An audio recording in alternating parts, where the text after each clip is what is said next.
Jammu Links News Top Stories is brought to you by Tasya Herbals alcohol-based hand sanitizer with neem and aloe vera extracts, helping India fight COVID-19. An army jawan from Kerala Kollam district was martyred and two others including an officer were injured after Pakistani troops fired with small arms and shelled mortars along the line of control in Jammu and Kashmir's Rajouri district. The deceased has been identified as Anis Thomas, a native of Kollam district. The Indian Army launched a befitting retaliation to the Pakistani firing and shelling in Sundarbani sector. The Pakistani Army has also suffered casualties in the retaliatory action, but details are awaited. People's Democratic Party leaders on Wednesday attended a meeting called by Youth Wing for the first time since August 5, 2019, when the centre abrogated Article 370 besides dividing the erstwhile Jammu and Kashmir into two union territories. The meeting was called by Youth PDP President Wahid ul Rahman Parre, who had sought proper permission from the divisional administration. The meeting deliberated on different issues, including present political situation in the Jammu and Kashmir, besides organizational matters. Having gone 45 years without a bullet being fired along the line of actual control, India and China had at least 3 firing incidents between their troops in eastern Ladakh in the last 20 days over the ongoing territorial dispute. The first incident happened when the Indian Army preempted the Chinese attempt to occupy heights near southern bank of Pangong Lake between August 29th to 31st, while the second incident occurred near Mukhpari Height on September 7th. In the third incident, which occurred on September 8th near the northern bank of Pangong Lake, troops of both sides fired more than 100 rounds as the Chinese side was behaving in a very aggressive manner. The National Investigation Agency and Income Tax on Wednesday conducted raids at several places in the summer capital Srinagar. They said security forces and police sealed particular areas in Dalgate, Wazirbagh and Sora in the city. Later, sleuths of NIA and IT raided a hotel, Pine Spring at Gogji Bagh, Wazirbagh and Dalgate. They thoroughly checked financial records and other documents of these hotels. A man has been arrested for allegedly impersonating as a police sub-inspector in Doda district of Jammu and Kashmir. Neeraj Kumar, a resident of Arnora village, was arrested after he was found posing himself as a newly posted sub-inspector to the public.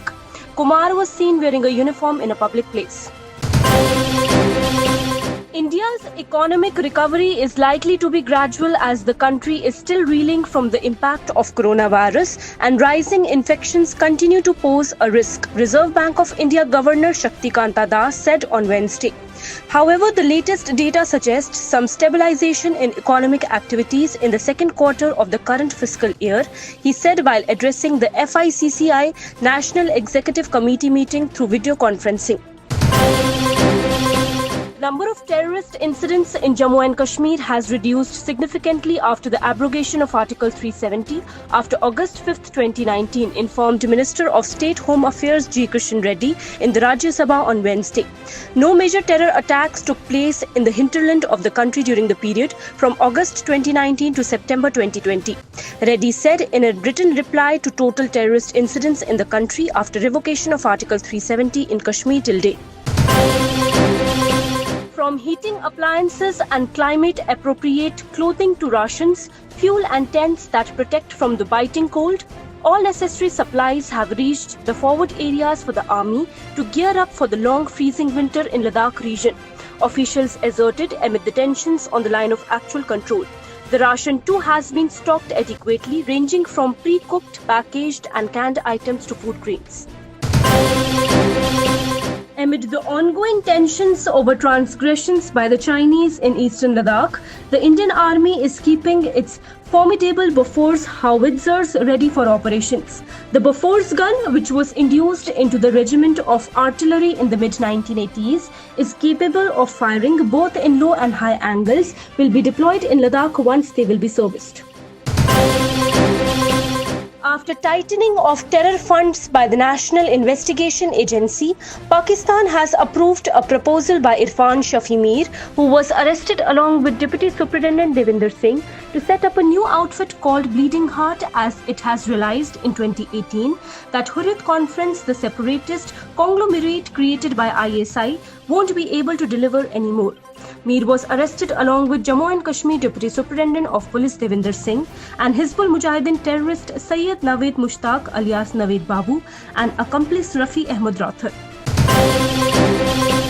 India on Wednesday recorded 90,123 new cases of the coronavirus disease, according to the Union Health Ministry update. The total number of cases now stand at 50,20,359.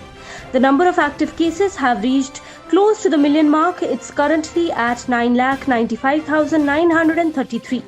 Nearly 4 million patients have recovered and discharged from hospitals. The active cases in the country account for 19.84% of the total caseload.